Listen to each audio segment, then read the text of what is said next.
pupunta tayo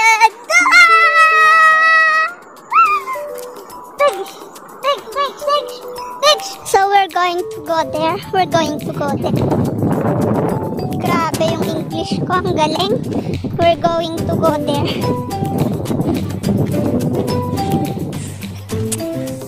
Ano, mapapansin namin kasama. Kadaku.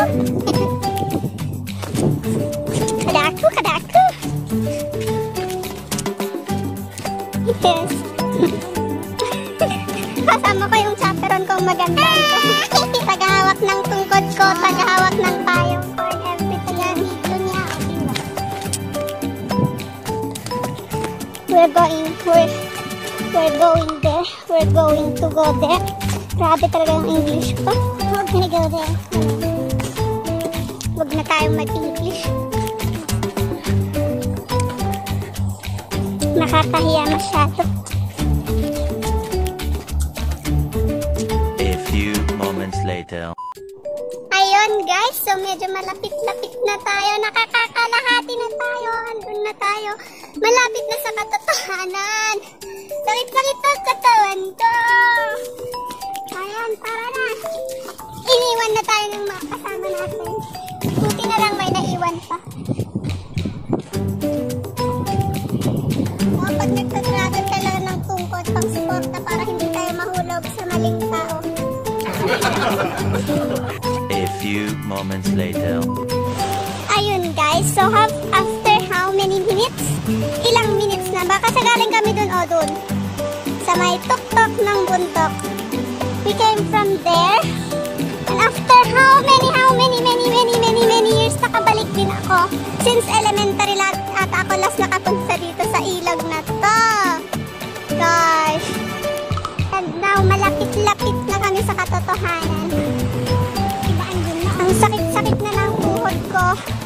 Pero carry on. Carry on. Let's go. Kaya natin ito. Push natin ito.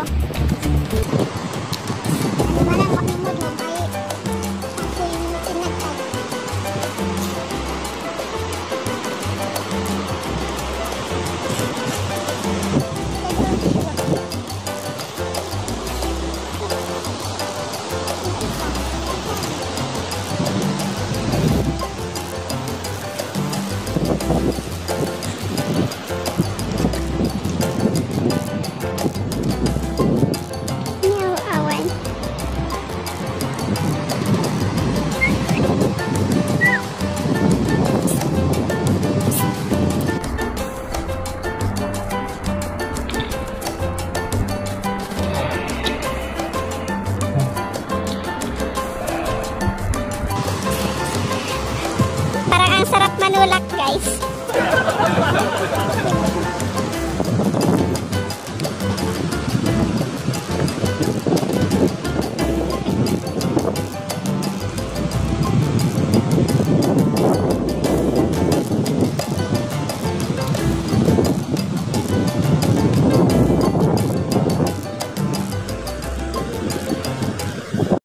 Thousand years later.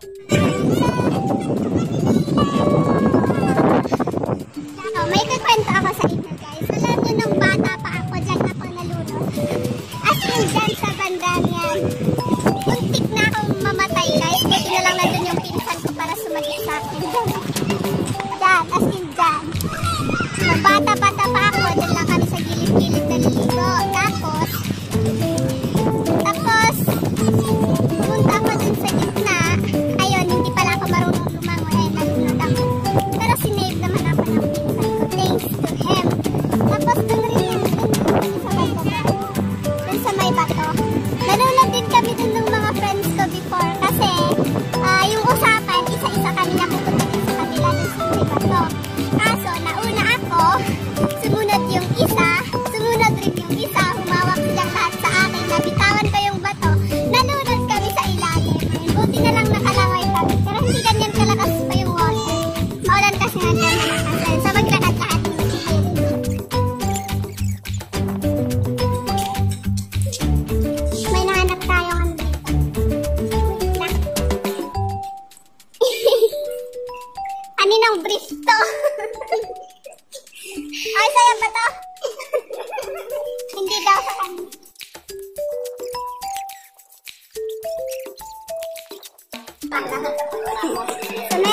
dyan, tali dyan, para ano. Gagamitin para nakapunta dyan sa kabila kasi malakas yung water.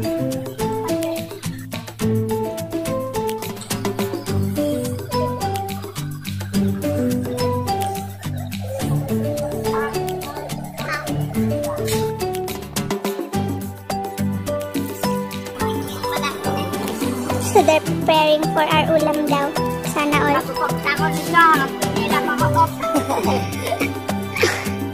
We have 4 chickens. Chickens.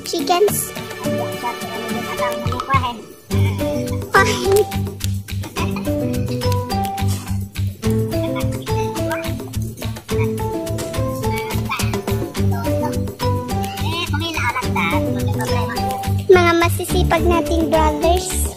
May sisters tayo dyan pero hindi natin alam kung sino. Sino sa inyo ang sister? Kuha naman ako. Yung sister daw yung manok pero alam ko may isa sa kanila yung nag-feeling sister. Siya ata. Siya daw. Half sister, half brother. Nako. Pwede yung pang 150. Char.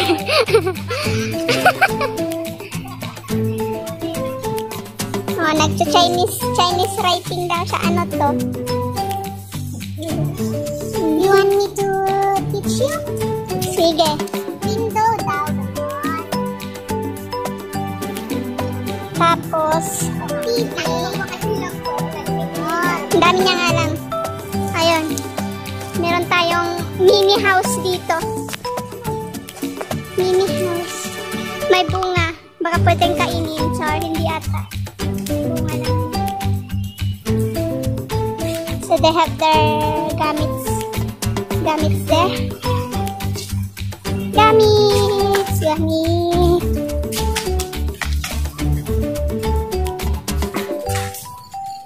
Ito na oh. Yung mga ugat na hinugasan na ng water. Nakakatakot yung tubig ngayon. Ang dami. Ang dami-daming tubig.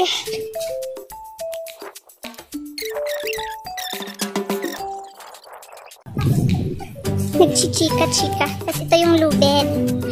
Kasi may mga farmers dito sa banda dito. Ayun oh. Tinaniman nila ng mais.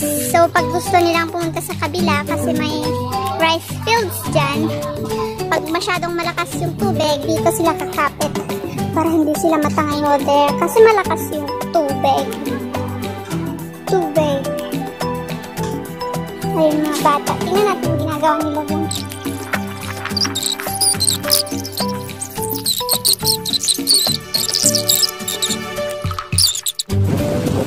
Sarap ng hangin, guys. Worth it yung pagod sa pagbaba.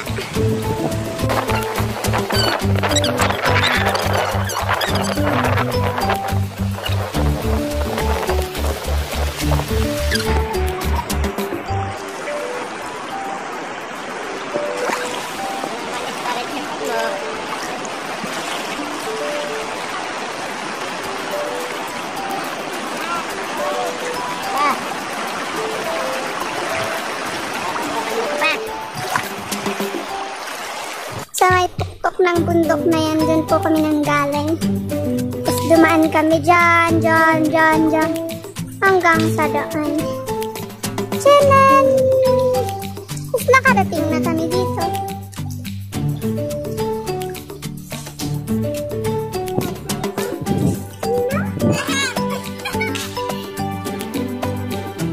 Sige! Tingnan natin yung pose. Tingnan natin yung pose ni Kuya.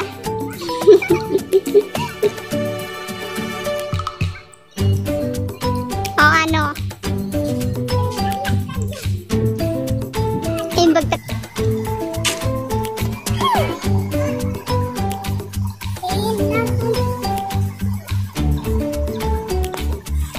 Ayun, may mga manok pa sila dun sa kabilang ano.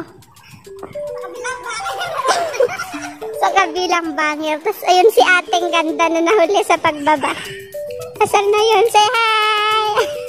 May kasama pa siyang aso, alalay.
Thank you.